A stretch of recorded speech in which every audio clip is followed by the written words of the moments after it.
Hey, this is the new episode of the Astronaut Nature. Thank you so much for returning here. And also thank you for dealing with the strange continuity of this endeavor. It's not a bi-weekly thing, it's not a monthly thing, it is whenever it has to be. And the reason for that is, one more time, I'm going to clarify, I don't find the need sometimes to simply add content to whatever I already said. I rather wait for the data to evolve and take that as a guidance for the next episode of this podcast. This is the episode number 4 of the second season of the Astronaut Nature, and so far I have been spreading a message of existence and consciousness and a little bit of science and whatnot, and I don't really claim that to be the ultimate truth of anything. I believe what I believe right now, and I always welcome the change.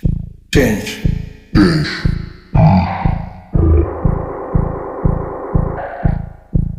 Our mind can change. We can change our mind because that's a great skill that we have. That's not a problem, really. That's a symptom of adaptation and intelligence.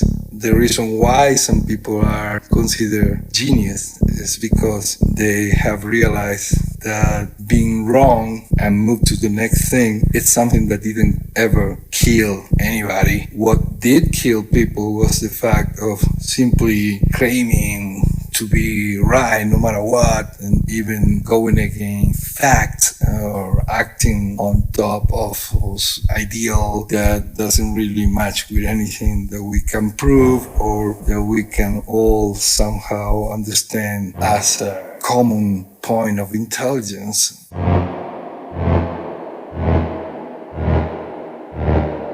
There are some things that are so ridiculously stupid and yet so strong in our minds and our beliefs that I don't understand sometimes how they have managed to stick to our everyday after all these years of seeing something. But I do have my theory of why that happens and why it will continue happening if something else doesn't really change. But we're not in the business of changing for changing things. This is more of an addition to whatever is already there. It's not this instead of that, it's this and that. And it's really hard to define or to simplify in a few words what is exactly the message of this podcast. But it has to do with a certain level of abstract feel.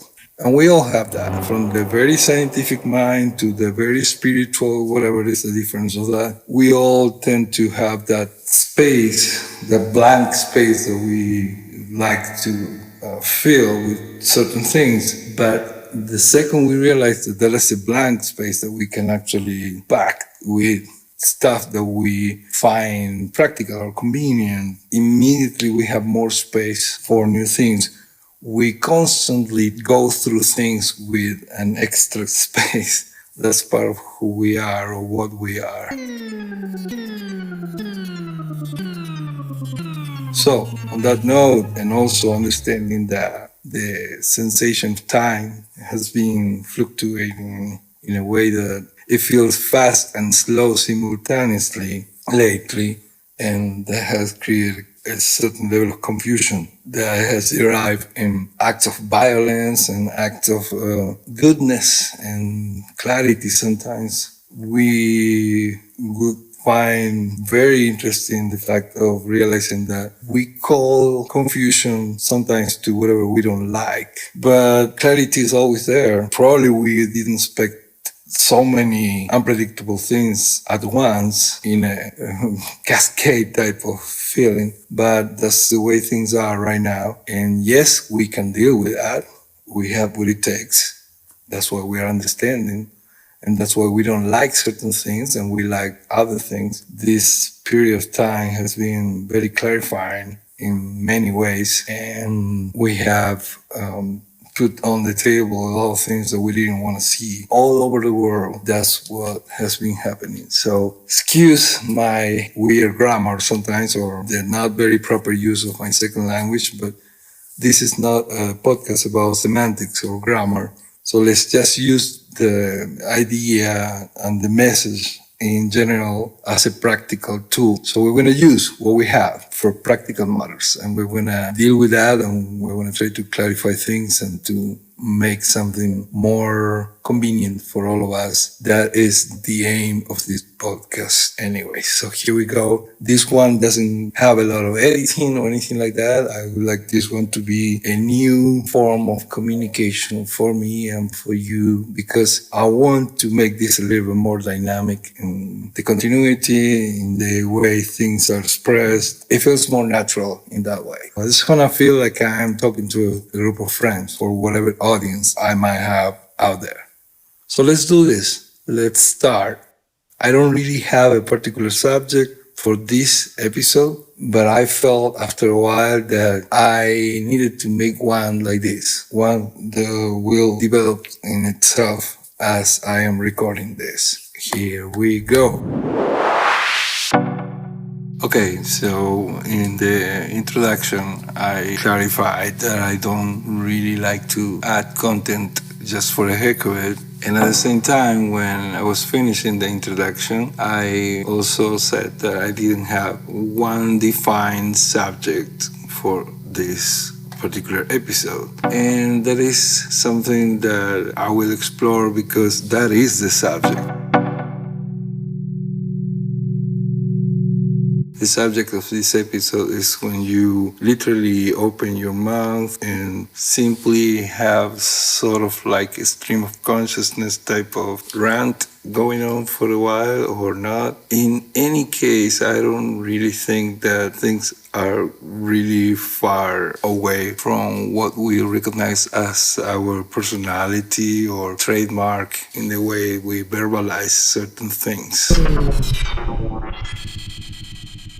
No matter how drunk we are, we always tend to sound like ourselves. And sometimes we get ourselves in a lot of trouble because of that. And usually when we are in those moments of broadcasting data without any filter, we recognize a certain level of honesty or something that hasn't been curated by our intellect. But at the same time, it has a meaning and it can be understood. Maybe not completely, but there is gonna be something that we can decode. And that part of us is so weird, because it means that no matter what is happening, no matter how much of a dementia case we can be, we still have something that tends to make sense. And not only that, it makes sense in our way, meaning there's going to be always some trademark, some signature that will tell somebody, even if we are drunk, that that is the drunk version of ourselves. In the case of a pet, in the case of my dog, I can totally tell when he's barking because it doesn't sound like any other dog. I know it's a little bit more difficult sometimes with pets, but we know. So even if there is a crazy version of who we are, that's a personalized craziness. There is something there that tells that the madness is coming from that particular individual. So what is that? What exactly is that thing that defines even the most lunatic of our moments? I don't know. I do not know. I don't think we need to know. It is a little bit like consciousness when people talks about it and they say, we don't really know what it is. They are using elements of that consciousness to say so, right? They claim that there's no need to keep dwelling on separation or something like that, but at the same time, they are literally being part of the duality that they are commenting, because it is a tool, no more than that. And when it comes to consciousness, what is consciousness? It's like you ask me, what's your name? And I say, my name is whatever. And then there's a question that says, and what is that? Unless you are referring to the etymology or the origins of the word, there is no much more to say, and the question never comes to the table, really. Rarely there's going to be somebody saying, and what is that? You already know that's the useful part of the name. But at the same time, we have the knowledge now that we are consciousness. We are not only experiencing it, we are it, okay?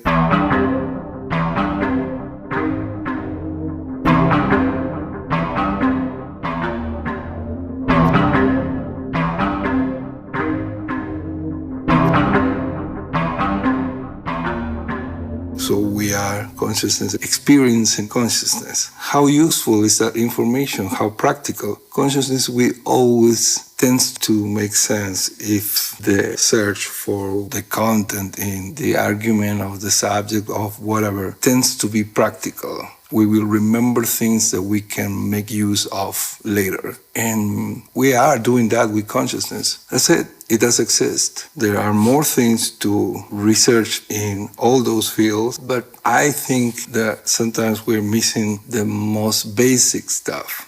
Going to the point of understanding that consciousness and everything else depends on existence. Existence is probably the one word that we can say that if it's not there, there's no point on continuing dwelling in any kind of conversation or anything, because it doesn't have any relevance.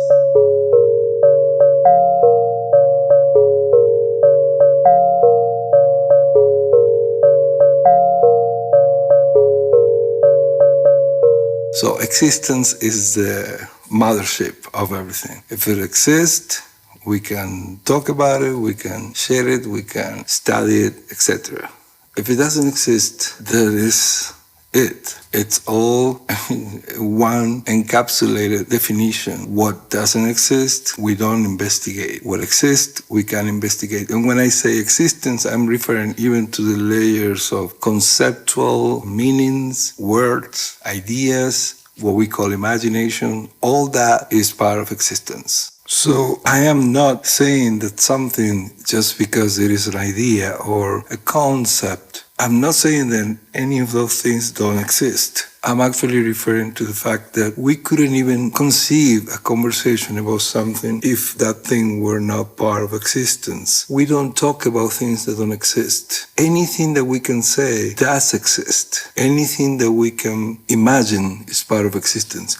Now, how consequential is that thing? How long would it last in our perception? That's different. It's different because we are talking about another characteristic of things that exist. There are like different layers of existence. There are things that are really thin layers and very temporal. And there are others that are, like I said before, more consequential. There are others that we can share, we can see, we can touch, we can enjoy, we can suffer, whatever. But if there is something that we can entertain in our perception, in our intellect, it does exist. Then we can argue how important that thing is or not. But it does exist. So consciousness in itself, it is probably existence in itself. That's why it doesn't really need more definition. Because every time you want to try to define consciousness, you're going to have to use consciousness.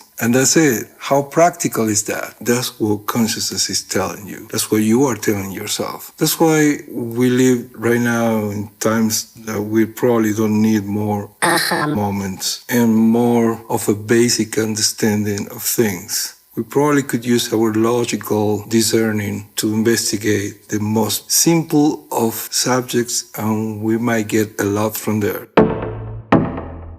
Will you be able ever to see in person, for the lack of a better word, a black hole in space? Maybe not. Maybe you don't even care for that. But if you can investigate the little space in between your hands, you will probably realize that it contains all the characteristics of the never easy to reach idea of experiencing a black hole. A every particle of existence is as important as any other particle. So if you experience that one moment or that one particle, you know probably everything you need to know about a lot of things. Now, within existence, you can experience many things, but if we can, for 1 second, simply understand the importance of existence in itself in a very quick second, because it will not take long, and maybe it just turns to be a little bit of silence or whatever, and that's it. It doesn't need more. It doesn't do much more than what it does. It does exist. Existence exists. Existence is in itself that one thing that doesn't need to be much more, because the one thing that it does is every fucking thing. So that's kind of like a word salad per se, but there is something there. I hope you can find that something and let me know. That was my stream of consciousness episode. Thank you, and I will talking to you soon. Bye.